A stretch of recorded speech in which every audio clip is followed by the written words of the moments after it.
तो बच्चों आज के इस वन शॉट वीडियो में मैं आपके लिए लेकर आया हूं क्लास 12 फिजिक्स का जो चैप्टर नंबर फर्स्ट है, जिसका नाम है विद्युत आवेश तथा क्षेत्र से मोस्ट इंपोर्टेंट बहुविकल्पीय प्रश्न माने ऑब्जेक्टिव टाइप क्वेश्चन। मैं हूं श्रीधर आचार्य। तो मैं आपका बिल्कुल टाइम खराब नहीं करूंगा, डायरेक्ट क्वेश्चन से बात करूंगा।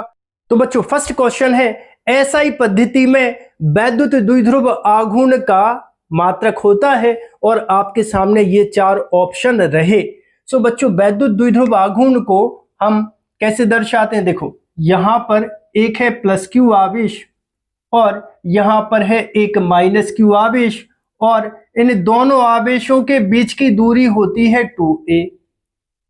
तो वैद्युत द्विध्रुव आघूर्ण का जो सूत्र होता है, इन दोनों आवेशों में से कोई एक आवेश और दोनों आवेशों के बीच की दूरी के गुणनफल को हम वैद्युत द्विध्रुव आघूर्ण कहते हैं और इसको P से दर्शाते हैं। अब यहां पर देखो बच्चों, Q मतलब क्या है? आवेश है। तो आवेश का मात्रक क्या होता है? आवेश का मात्रक होता है सर कूलाम। और 2a क्या है? 2a दोनों आवेशों के बीच की दूरी है। सो दूरी का मात्रक क्या होगा? मीटर होगा। अब यहां पर देखिए आपके प्रश्न में जो ऑप्शन नंबर सी है वो करेक्ट होगा, कूलाम इंटू मीटर। बच्चों क्वेश्चन नंबर दूसरा नोट कीजिएगा, एक कूलाम आवेश में इलेक्ट्रॉनों की संख्या होती है और ये रहे आपके सामने चार ऑप्शन। तो यहां पर देखो हम इसको कैसे सॉल्व करेंगे? हम सॉल्व करेंगे विद्युत आवेश के क्वांटीकरण का सूत्र लगाएंगे। देखो Q बराबर क्या होता है सर? Q बराबर होता है Ne। नाम सुना है विद्युत आवेश का क्वांटिमीकरण या फिर इसको बोलते हैं क्वांटीकरण। तो प्रश्न में हमें दिया है कितना?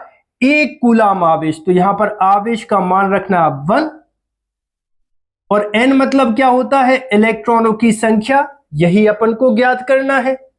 और एक इलेक्ट्रॉन का जो आवेश होता है वो होता है 1.6 into 10 to the power minus 19।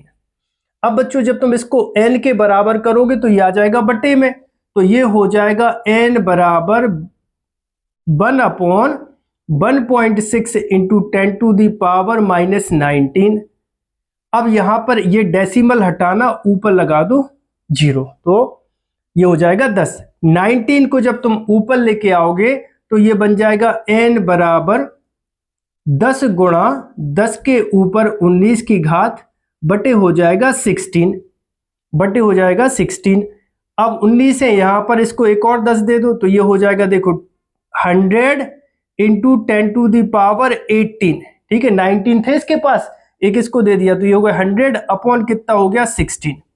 अब बच्चों इसके बाद यहां पर देखो 16 बन जा 16 और 16 मतलब 16 ही छिंग कितना हो जाएगा? 96। 96 हो गया। अब 100 में से 96 गए तो कितना बचा? 4 बचा। दशमलव लगा दो, कितना हो गया? 40 हो गया। तो 16 दूनी कितना हो गया? 32। कितना बचा? 8 बचा। 16 पंचे कितना हो जाएगा? 80। मतलब n बराबर आ जाएगा 6.25 गुणा 10 के ऊपर 18 की घात। ठीक, तो इसका जो ऑप्शन नंबर सी है वो करेक्ट होगा। 6.25 into 10 to the power 18 most important objective type question है बच्चों। कई बार एग्जाम में ये क्वेश्चन पूछा गया है। ठीक है, और जिन बच्चों पर क्वेश्चन सॉल्व करते बन रहे हैं तो कमेंट बॉक्स आपके लिए खुला है, आप आंसर को कमेंट कर सकते हैं।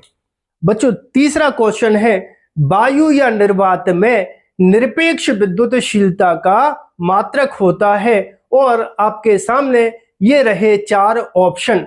सो वायु या निर्वात में निरपेक्ष विद्युतशीलता की बातचीत हो रही है बच्चों। तो यहां पर हम उपयोग करेंगे कूलाम के नियम का। कूलाम का नियम होता है F बराबर 1/4 पाई एप्सिलॉन 0, फिर कितना? फर्स्ट चार्ज फिर सेकंड चार्ज बटे r स्क्वायर। अब तुम्हें याद आया होगा ये एप्सिलॉन 0 को हम क्या बोलते हैं? वायु या निर्वात की निरपेक्ष विद्युतशीलता बोलते हैं और इसी का बच्चों हमें निकालना है मात्रक। तो इसको क्या करो, देखो सबसे पहले तो देखो 1/4 पाई क्या है? 1/4 पाई है नंबर, और नंबर का कोई मात्रक होता नहीं है, तो इसको छोड़ दो, इसको छोड़ दो, 1/4 पाई को हमने छोड़ दिया। अब एप्सिलॉन जीरो को इधर लेके आ जाओ, एप्सिलॉन जीरो को इधर लेके आ जाओ।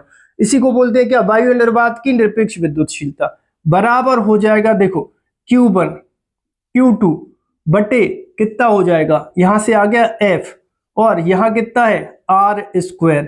सो एप्सिलॉन जीरो बराबर आवेश है, आवेश का मात्रक होता है कूलाम, आवेश का मात्रक होता है कूलाम, आवेश का मात्रक होता है कूलाम।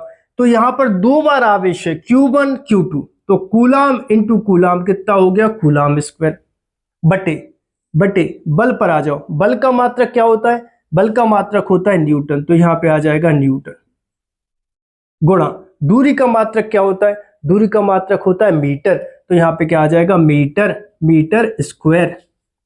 ठीक है, तो यहां पर हम इसको कैसे लिख सकते हैं, इसको हम लिख सकते हैं कूलाम स्क्वायर पर न्यूटन इंटू मीटर स्क्वायर।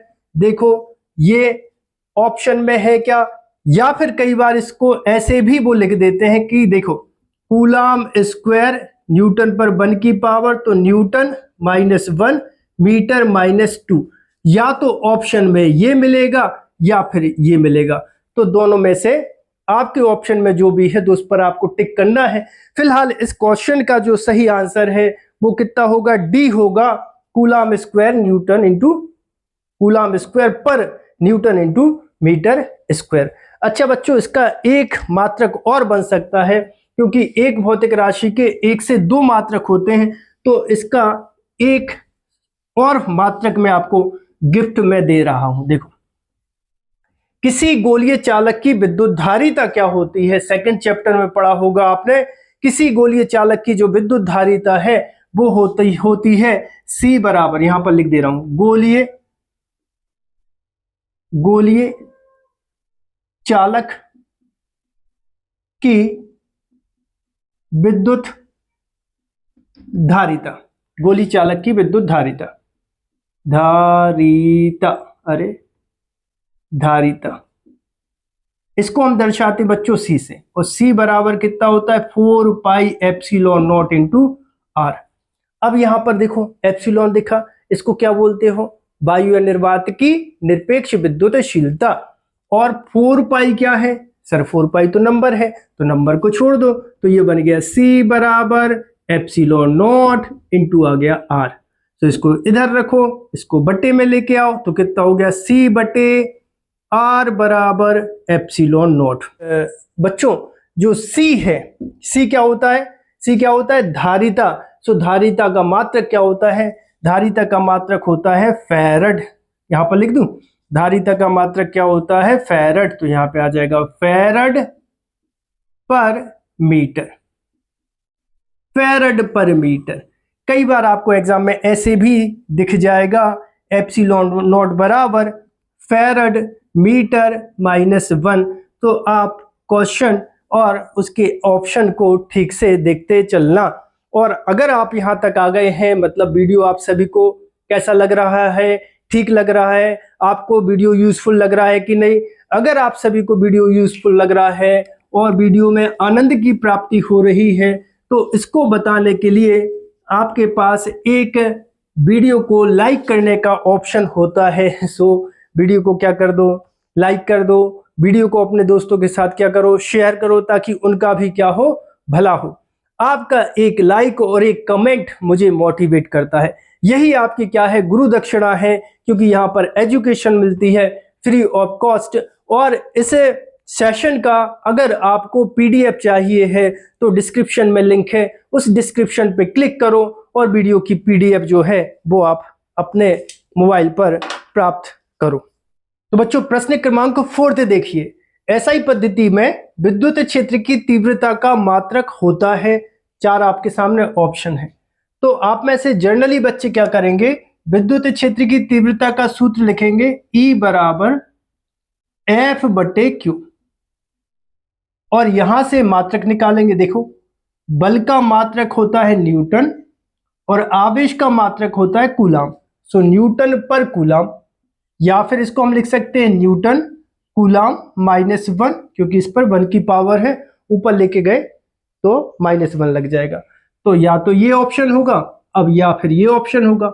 अगर अब ये दोनों नहीं है प्रश्न में, तो इस कंडीशन में ये पहला मात्रक हो गया, ठीक है। दूसरा मात्रक क्या बन सकता है, देखो एसआई पद्धति में विद्युत क्षेत्र की तीव्रता का एक और मात्रक होता है, और वो कैसे निकलेगा, देखो V बराबर, मतलब विभवांतर बराबर होता है तीव्रता गुणा दूरी। विभवांतर बराबर विद्युत क्षेत्र की तीव्रता गुणा दूरी। सो इसको जब E के बराबर करोगे तो ये बनेगा कितना, देखो E बराबर करोगे तो ये बनेगा V/D। तो V का मतलब क्या है, विभव है। तो विभव का मात्रक क्या होता है, वोल्ट होता है, और दूरी का मात्रक होता है मीटर। तो वोल्ट पर मीटर या फिर वोल्ट मीटर -1 ऐसा भी मिल सकता है। तो इस क्वेश्चन का जो सही आंसर है वो है ऑप्शन नंबर डी, वोल्ट पर मीटर, ठीक है। अब बच्चों अगले प्रश्न की बात करें तो अगला प्रश्न है, वायु या निर्वात में परावैद्युतांक का मान क्या होता है, ठीक है। देखो ऐसे हम दो आवेश लेते थे, जैसे ये आवेश कितना है Q1 और ये आवेश कितना है Q2। जब दोनों आवेशों के बीच में कोई माध्यम भर देते हैं तो उसको हम परावैद्युतांक कहते हैं। तो जब यहां पर वायु या निर्वात है, तो वायु या निर्वात के लिए परावैद्युतांक का मान जल्दी से बताओ कितना होता है सर, 1 होता है। परावैद्युतांक का मान क्या होगा, 1 होगा। तो बच्चों अगला क्वेश्चन कहता है, यदि किसी विलगित वस्तु से एक इलेक्ट्रॉन निकाल दिया जाए तो उस पर कितना आवेश होगा। और आपके सामने ऑप्शन तो है ही, मतलब क्या, एक कोई वस्तु है, जैसे ये है वस्तु, ये है कोई वस्तु। अब मैंने कहा इस पर कुल आवेश कितना होगा, अभी कुल कितना आवेश होगा सर, कुल आवेश अभी होगा 0, कुल आवेश होगा 0। किसी भी पदार्थ पर सामान्य अवस्था में इलेक्ट्रॉनों की संख्या और प्रोटॉनों की संख्या बराबर होती है। सामान्य अवस्था में जितने इसके पास इलेक्ट्रॉन है उतने ही इसके पास प्रोटॉन भी होंगे, मतलब इस पर आवेश होगा अभी 0। समझ लो इसके पास है 7 है इलेक्ट्रॉन और 7 है प्रोटॉन। तो इलेक्ट्रॉन और प्रोटॉन दोनों पे आवेश इक्वल है, दोनों एक दूसरे को कैंसिल कर रहे हैं, तो आवेश कितना मिल रहा है, 0। लेकिन मैंने क्या किया, इसको एनर्जी दी, है ना। जैसे स्केल को बालों से रगड़ के कागज के छोटे छोटे टुकड़ों के पास लेके नहीं जाते, तो कागज के छोटे छोटे टुकड़े उस स्केल की ओर क्या होते हैं, आकर्षित होते कि नहीं। तो यहां पर 7 इलेक्ट्रॉन 7 प्रोटॉन थे, हमने इसको एनर्जी दी और इससे क्या किया, 1 इलेक्ट्रॉन निकाल दिया। अब इसके पास कितने इलेक्ट्रॉन थे सर, इसके पास 7 इलेक्ट्रॉन थे, 1 तो तुमने निकाल दिया, तो अब इसके पास कितने इलेक्ट्रॉन बचे, इसके पास 6 इलेक्ट्रॉन बचे। और जबकि प्रोटॉन इसके पास कितने हैं, प्रोटॉन तो सर इसके पास 7 हैं, तो 1 इलेक्ट्रॉन इसके पास क्या हो गया, कम हो गया। माने इस पर अब जो आवेश होगा वो एक प्रोटॉन के आवेश के बराबर होगा, मतलब इस पर अब आवेश कितना आ जाएगा, इस पर आवेश आ जाएगा Q बराबर +1.6 इंटू 10⁻⁻19 कूलम।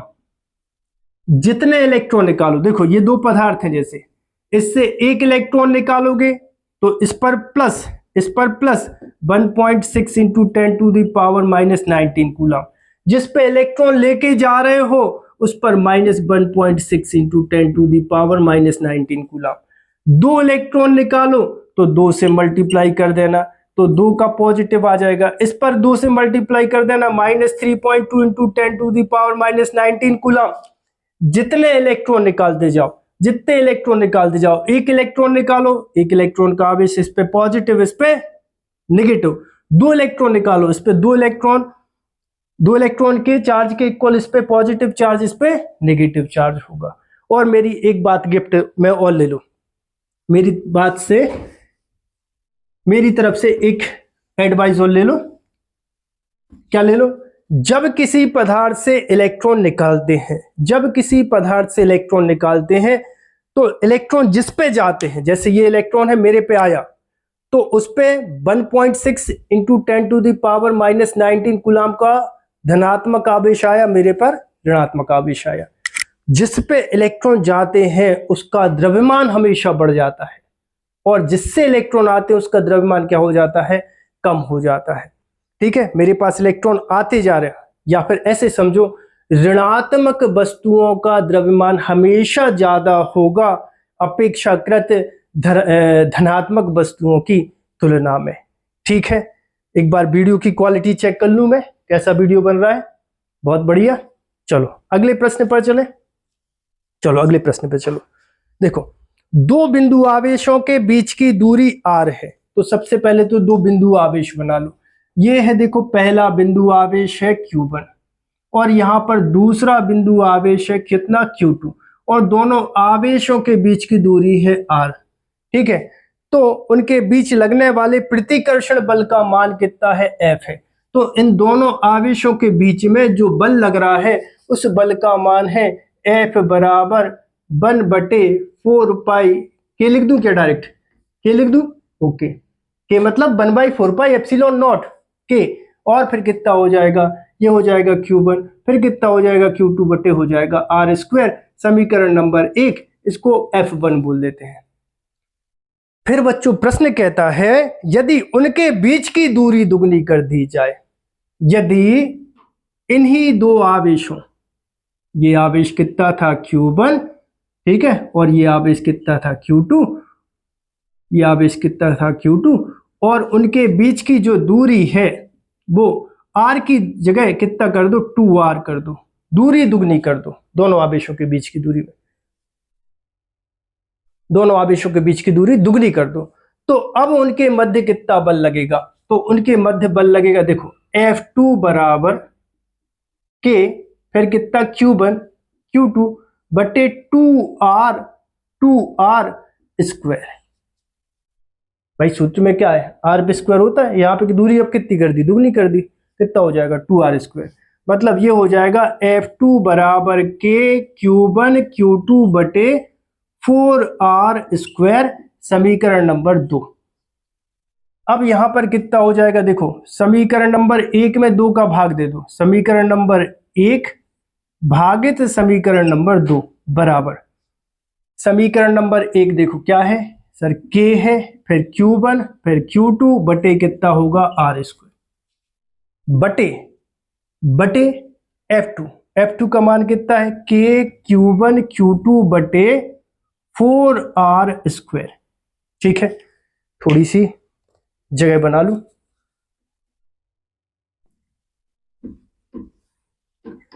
तब ये बच्चों हो जाएगा, देखो इसको फिक्स करो और इसका रेसिप्रोकल कर दो तो कितना आ जाएगा? देखो F1 बटे हो जाएगा F2 बराबर के Q1 Q2 बटे r² इंटू 4r² बटे के Q1 Q2 निपटा दो, r² से r² निपटा दो तो कितना आ गया? F1 बटे F2 बराबर कितना आ गया? 4। हमें क्या निकालना है? F1 तो दे के रखा था, निकालना कितना है? F2। तो F2 को इधर लेके आ जाओ और 4 को इधर लेके आ जाओ तो कितना हो जाएगा? F1 बटे F1 नहीं, हाँ F1 बटे यहाँ पे आ जाएगा 4 बराबर कितना हो जाएगा? F2 मतलब अभी जो बल लग रहा है वो बल पहले जो बल लग रहा था उसका 4 गुना कम हो जाएगा। F1 बटे 4 इस क्वेश्चन का सही आंसर होगा। तो इसका ऑप्शन नंबर ए F बटे 4 हो जाएगा।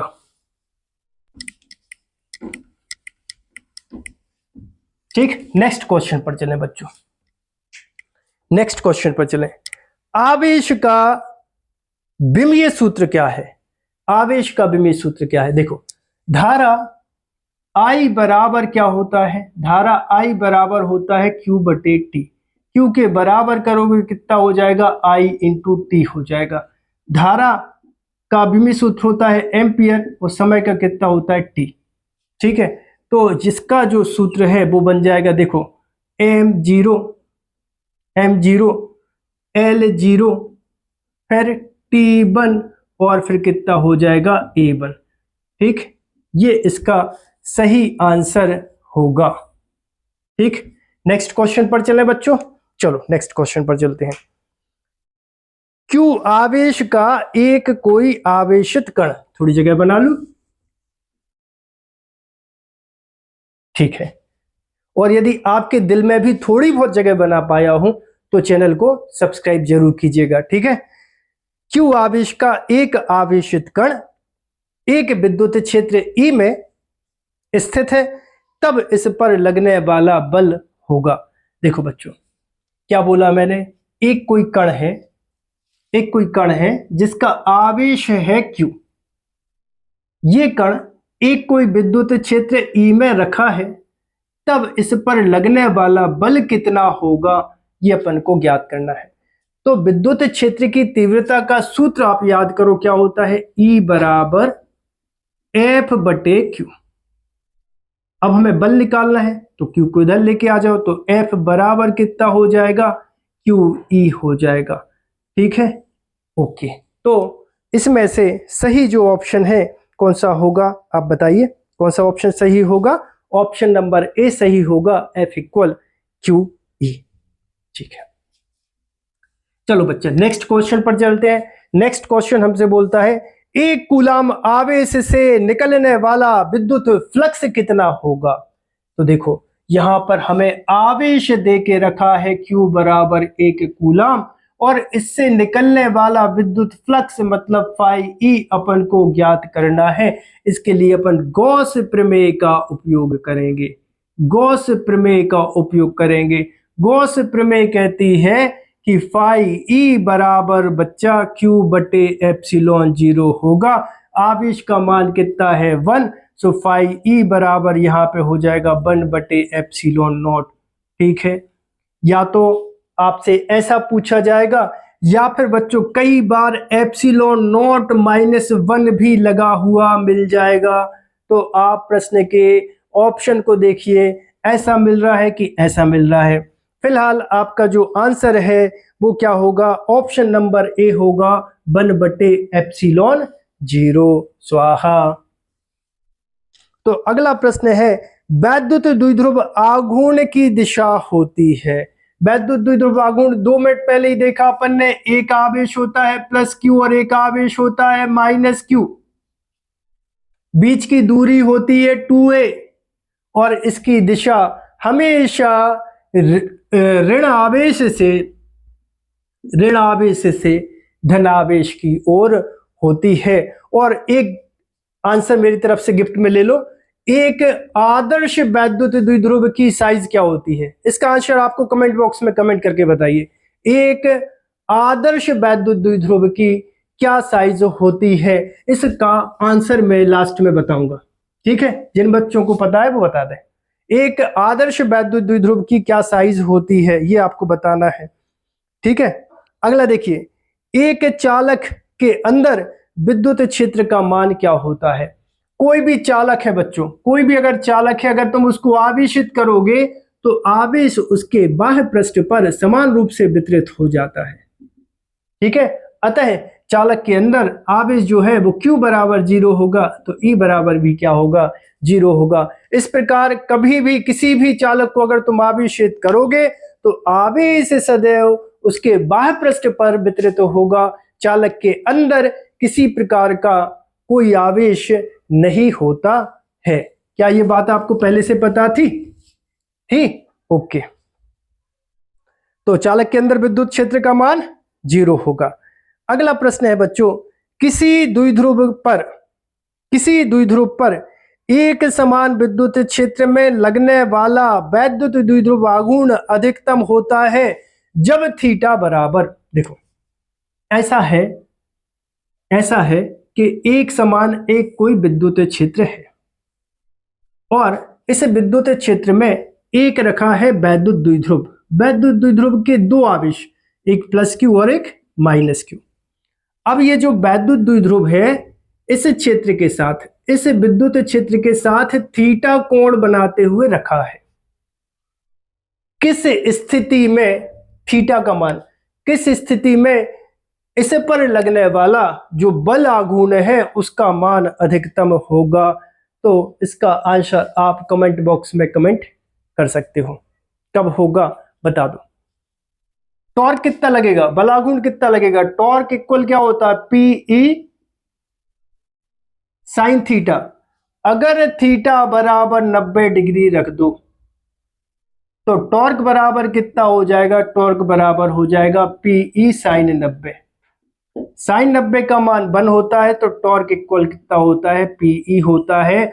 और ये मैक्सिमम अधिकतम बल आघूर्ण होता है। तो यहां पर थीटा का मान तुम्हें 90 डिग्री रखना होगा। तो इसका ऑप्शन नंबर सी सही होगा। प्रश्न नंबर 14 पर चलते हैं। एसआई पद्धति में विद्युत फ्लक्स का मात्रक बताना है तुम्हें। बोलो, एसआई पद्धति में विद्युत फ्लक्स का मात्रक बताना है। तो विद्युत फ्लक्स का बच्चों जो सूत्र होता है वो क्या होता है? फाई ई बराबर ई इंटू डी एस। अब यहां पर जो विद्युत क्षेत्र है उसका मात्रक होता है एफ बटे क्यू, मतलब सूत्र होता है। और यहां पर कितना हो जाएगा? डी एस हो जाएगा। तो बल का मात्रक हो जाएगा न्यूटन, आवेश का मात्रक हो जाएगा कूलम, ds मतलब होता है क्षेत्रफल, सो क्षेत्रफल का मात्रक हो जाएगा मीटर स्क्वायर। तो इस तरह इसका मात्रक बनेगा न्यूटन मीटर स्क्वायर पर कूलम। ठीक, और एक और मात्रक मेरी तरफ से ले लो। विद्युत क्षेत्र की तीव्रता का एक मात्रक और होता है E बराबर V बटे डी से वोल्ट पर मीटर, वोल्ट पर मीटर। तो यहां पर कितना आ जाएगा? देखो यहां पर कितना आ जाएगा? फाई ई बराबर वोल्ट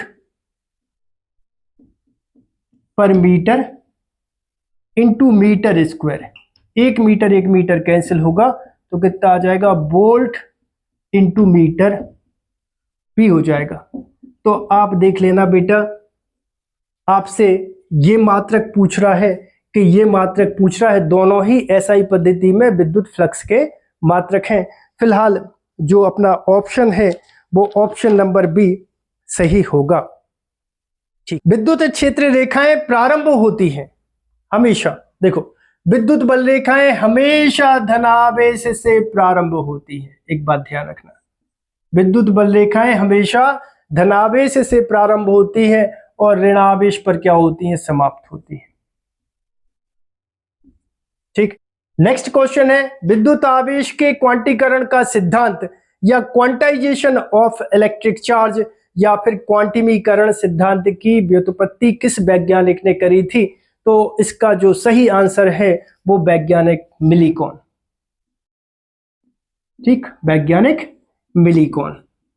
ठीक है बच्चों, अगला क्वेश्चन है धातु का परावैद्युतांक कितना होता है? तो बच्चों धातु का जो परावैद्युतांक है वो अनंत होता है। और याद करो बीच में मैंने आपसे एक क्वेश्चन पूछा था, एक आदर्श वैद्युत द्विध्रुव का आकार क्या होता है? तो आपको याद रखना है एक आदर्श वैद्युत द्विध्रुव का जो साइज है वो होता है पॉइंट साइज। ठीक है, बिंदु समान, या फिर कई जगह जीरो भी लिखा हुआ मिल सकता है, या फिर कई जगह आपको ऐसा मिल सकता है कि आदर्श द्विध्रुव की कोई साइज नहीं होती है। ठीक है, तो आई होप आप सभी को वीडियो पसंद आया होगा। यदि आप सभी को वीडियो पसंद आया हो तो चैनल को सब्सक्राइब करें, वीडियो को लाइक करें और वीडियो को अपने दोस्तों के साथ शेयर करें। मिलते हैं बच्चों अगले वीडियो में, जब तक जय हिंद।